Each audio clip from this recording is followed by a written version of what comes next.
To this day, there are no words that can describe how much you mean to me. You're beautiful, you're strong, you're courageous.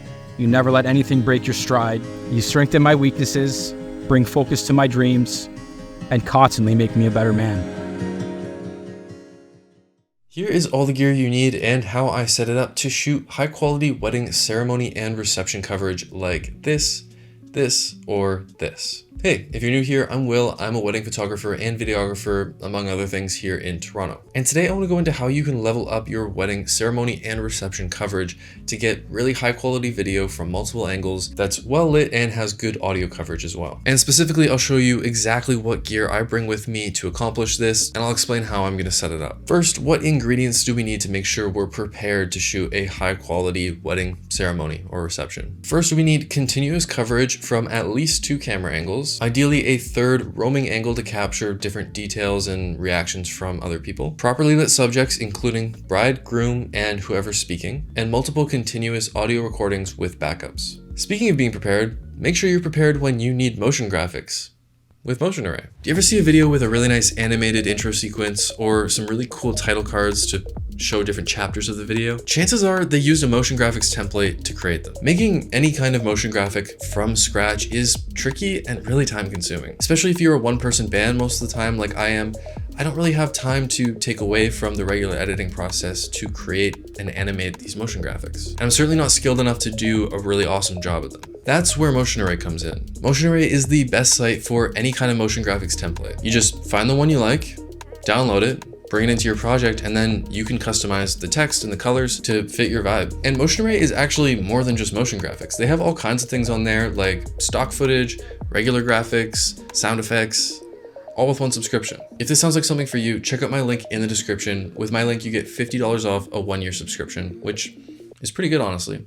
So let's go over each point here, and I can explain exactly how I'm going to set up and use each piece of gear. The reason I want continuous coverage from 2 angles is because it's really challenging, depending on the venue setup, to capture everything you need from one camera angle. During the ceremony, you have the bride and groom facing each other, so I like to have my 2 camera angles be over the shoulder shots from each of them, so you get a almost head-on shot of their face, and you get all of their facial reactions, and you can hear them and see them speaking when they say their vows. And then during the reception, these 2 cameras will be set up, one on the bride and groom table for their reaction, and the other one on the podium or wherever the person giving the speech is going to be. And I like my coverage to be continuous, meaning I hit record at the start and I don't hit stop until the end. Because 1, it means I never miss a moment. Even if my camera that I'm roaming with isn't recording at the time, I can still capture everything that's happening.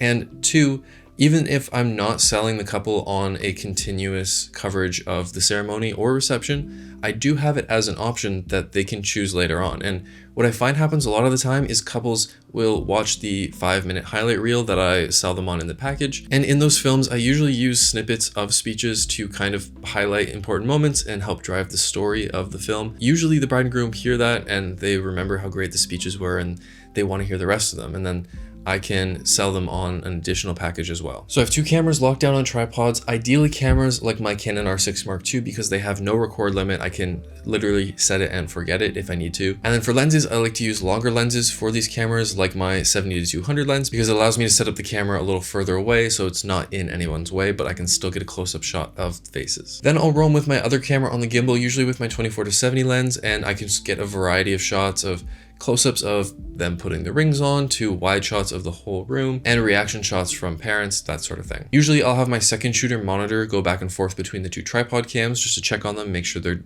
still okay, and then I'll roam around with my camera. The other thing to note is that I also usually set up the tripod cams in manual focus. I pre-focus it when the recording starts, and I try to leave it like that because if you're not watching the camera the whole time, I don't really trust autofocus to not, back focus at some point or focus on the wrong person. And if I'm not watching it the entire time, I'd rather just be safe and manual focus so that I know I'm locked in. Now for lighting. If the ceremony or reception is outside, you're kind of at the mercy of the natural light, but a lot of at least receptions are inside even when you have an outside ceremony. And this is where bringing your own video lighting is really important because most wedding venues are lit to look nice to the eye, and that usually means nice, low, dimly lit lighting, which is nice and romantic when you're eating dinner, but not ideal for video because you're gonna have to crank up your ISO.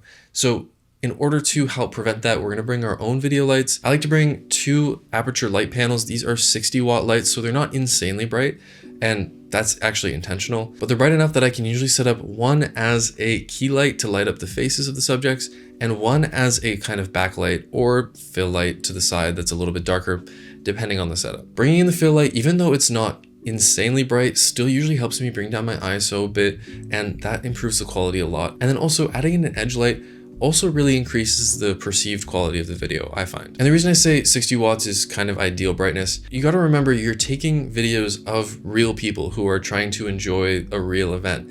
And if you're blasting like 100 watt, 200 watt, 300 watt light in their face, it's not gonna be a good time for them. It's gonna be actually very blinding. So although it would be nice to get like an aperture 300D or whatever and just blast it in and shoot at base ISO, it's not really practical for actually keeping the event running smoothly. 60 watts is bright enough that it brings in some of the light and still improves the quality, but it's not so bright that I've ever had anyone complain about it. I like these aperture lights in particular because they're also RGB lights, and when everyone hops on the dance floor, I can switch them to party mode and they cycle through the RGB spectrum. And it's a good way of keeping the dance floor kind of lit for a video, but not ruining the vibe. Lastly, and arguably most importantly, is our audio. As long as the bride and groom are okay with it, I always like to run lav mics to the bride and groom for most of the day, definitely for the reception and the ceremony. These are Tascam lavs that record audio internally to an SD card. They don't transmit, so I don't have to worry about any transmission issues. I just take the card at the end of the day and I have everything on there. They also last about 8 hours on battery, which is usually more than enough time. I also have a third lav mic, and it's important to note you don't need to do this, but 2 of my lav mics are black mics and one of them is a white mic, because the black ones are one's for the groom and one is for like an officiant or something. And then the white mic is for the bride, because if the bride is wearing a bit of a thinner dress or something, you won't be able to see the mic coming through it. Also, I've been asked this before, how do you mic up the bride? Like, where do you put it when the bride's wearing a big dress? And I'll say it is a bit hit or miss. Some dresses are very difficult to mic up and you kind of have to rely on the groom's mic just being close to the bride, and you can't, but most of the time you can get by. I use these Rycoat sticky things because you can't usually get like a lapel clip on for a bride. So instead you take that off and you stick the wire straight underneath the dress, usually somewhere in this area, and run it down the dress before the bride puts on the dress. Then the bride puts on the dress with just the lav wire on there, and I have this leg strap thing that the mic sits inside. Now, some people don't like to wear this. Some people have said it's uncomfortable. So that's where this kind of like consent from the bride and groom comes in, is not all of them want to wear a lav, but if they are committed to getting that really nice audio capture, a lot of them are fine with it, especially if it's just the ceremony or just the reception and they can take it off. But it just straps on their leg. It's a pretty nice fabric material, like it's not overly uncomfortable. And it also ranges in size from really small to really big, so it fits all sizes of people. Alternatively, if this doesn't work for whatever reason, you can also use white gaff tape to tape the mic to the inside of the dress somewhere. I don't usually like doing this because I don't want to tape the dress and potentially cause any damage to it when the tape comes off. And it's also just more likely to fall off or have issues later on. And then for the groom, it's super easy because they're usually wearing a suit jacket. You just run it up the inside of the suit jacket and clip it on. So 3 mics: bride, groom, and officiant during the ceremony. And then during the reception, I'll take the 3rd mic and run it up the podium or mic stand where the speaker who's giving the speech is going to be standing. And that acts as my backup audio for the speeches. I say backup audio because my main audio for the ceremony and reception almost always comes from my Zoom H4 recorder that I plug into the soundboard. If you're at a wedding where the bride and groom are using a handheld mic to talk over speakers, this is going to be the highest quality audio you can get 90% of the time. And that's because any other audio source you try and record is going to pick up the reverb that the speakers give off and echo throughout the room. And it's not going to sound as high quality. But the dynamic microphones that they use in handheld devices are usually a lot higher quality and pick up only exactly what's in front of them and not the echo or anything. So if you can get a solid recording from the DJ soundboard, that's usually the best way to go.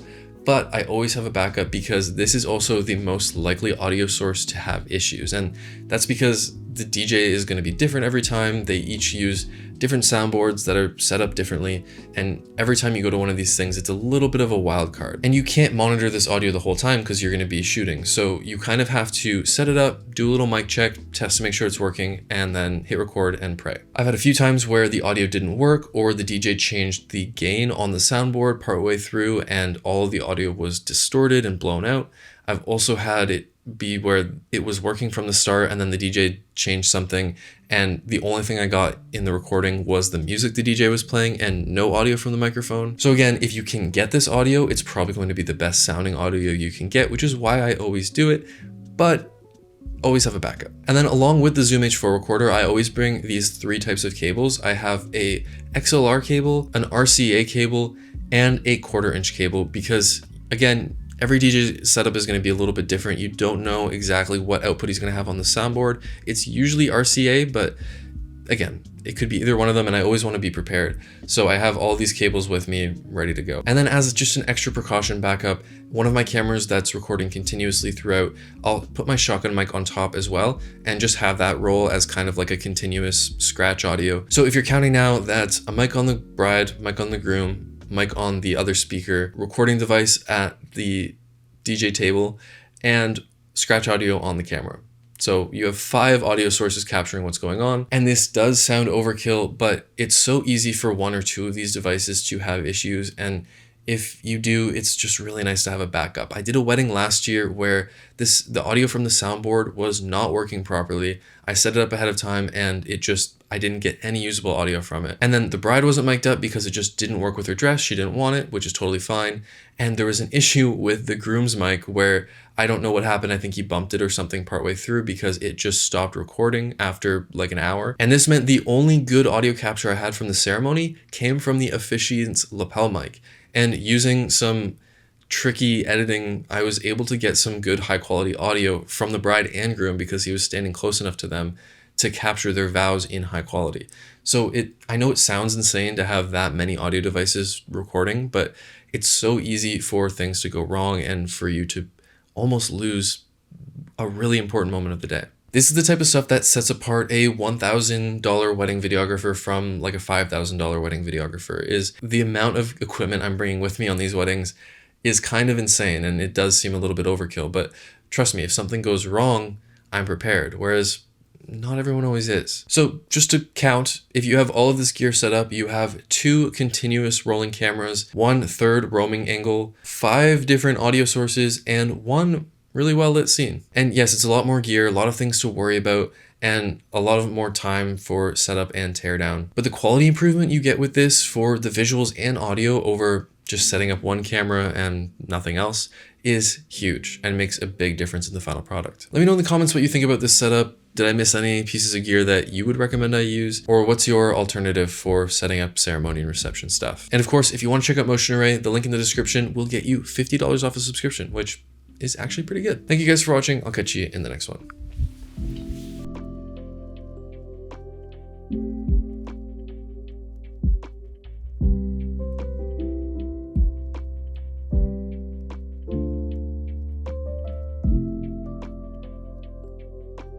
Thank you.